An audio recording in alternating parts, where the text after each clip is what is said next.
El Señor les bendiga, querido hermano. Estamos compartiendo un estudio bíblico que tiene como nombre ¿Por qué desobedecemos constantemente a Dios? Sabiendo que obedeciendo nos irá bien siempre, parte número 5.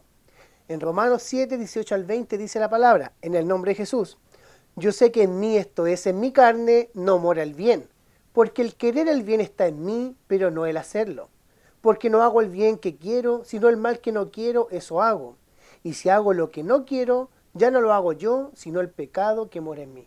Amén. Entonces esta palabra que nos está enseñando a cómo hacer lo que el Señor nos manda, a cómo hacer la voluntad de Dios, cuáles son los pasos a seguir para yo poder ser obediente y así recibir esta herencia que Dios me tiene a mí, estas bendiciones. Para mantenernos firmes en la fe y así poder ser obedientes a Dios, debemos utilizar las armas que Dios nos entregó para vencer las tentaciones. La primera arma que Él nos entregó y la más importante es la lectura de la palabra de Dios, porque por ella podemos saber realmente lo que concierne al reino de Dios y lo que solo es una historia que nos sirve para salvación, sino que solo causa error y confusión en los creyentes. Amén. Nosotros tenemos que saber qué realmente es lo que Dios dice y que lo que Dios manda y a lo que Dios le llama obediencia, no lo que nosotros creemos que es obediencia. Juan 5, 39 al 40. Dice la palabra en el nombre de Jesús. Escudriñad las santas, las escrituras, porque a vosotros parece que en ellas tenéis la vida eterna, y ellas son las que dan testimonio de mí. ¿Y no queréis venir a mí para que tengáis vida? Entonces las escrituras son las que dan testimonio de Jesús. No hay nada más que podamos nosotros que dé testimonio de Jesús. ¿Por qué? Porque las escrituras son inspiradas por Dios, son inspiradas por el Espíritu Santo. No es lo mismo leer un libro que leer la Biblia, que leer la Santa Escritura, que es lo que manda la palabra. Entonces debemos enfocarnos en lo que Dios manda que debemos hacer, y aquí dice escudriñar las Escrituras. Juan 7:38.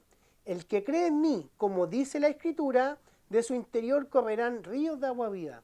Amén, ahí está hablando del Espíritu Santo. Cuando nosotros escudriñamos, leemos la Escritura, si creemos como dice la Escritura, el Espíritu Santo va a correr dentro de nosotros, nos va a revelar la palabra, para poder dejar todas las fábulas, todas las historias que no están escritas en la palabra, para enfocarnos directamente a lo que Dios manda y lo que Dios dice.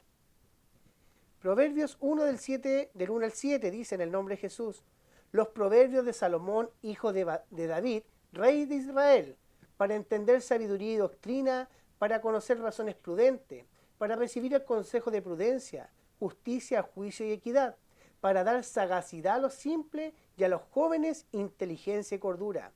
Oirá el sabio y aumentará el saber, y el entendido adquirirá consejo, para entender proverbio y declaración, palabra de sabios y sus dichos profundos.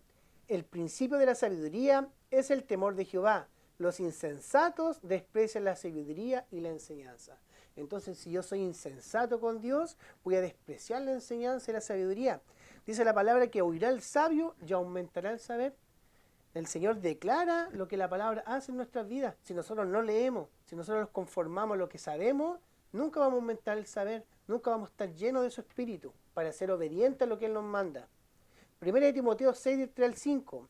Si alguno enseña otra cosa y no se conforma a las sanas palabras de nuestro Señor Jesucristo y a la doctrina que es conforme a la piedad, está envanecido, nada sabe, y delira acerca de cuestiones y contiendas de palabras, de las cuales nacen envidias, pleitos, blasfemias, malas sospechas, disputas necias de hombres corruptos de entendimiento y privados de la verdad, que toman la piedad como fuente de ganancia, apártate de los tales. Entonces, si usted tiene una conversación con alguien que no se basa en la escritura, que no se basa en la palabra de Dios, usted tiene que apartarse. Porque eso, si uno no toma la escritura como base, va a haber contienda, va a haber disensiones, blasfemias, malas sospechas. Uno tiene que tomar la palabra como principio, como fundamento de cualquier enseñanza que uno quiera transmitir a las otras personas. Así poder estar en un mismo sentir. Y en Efesios 4:11 al 15 dice, él mismo constituyó a unos apóstoles, a otros profetas y a otros evangelistas, a otros pastores y maestros, a fin de perfeccionar a los santos para la obra del ministerio, para la edificación del cuerpo de Cristo. Entonces Él puso pastores, Él puso maestros, Él puso profeta, evangelista, Él da el don. Todo viene de parte de Dios, no hay nadie que se pueda proclamar por sí mismo pastor o profeta o evangelista. ¿Por qué? Porque no va a poder hacerlo bien, no va a poder hacerlo por medio del Espíritu. Así que toda la gloria sea para el Señor y le invitamos a que siga viendo estos programas para ser edificado como casa espiritual. Dios les bendiga.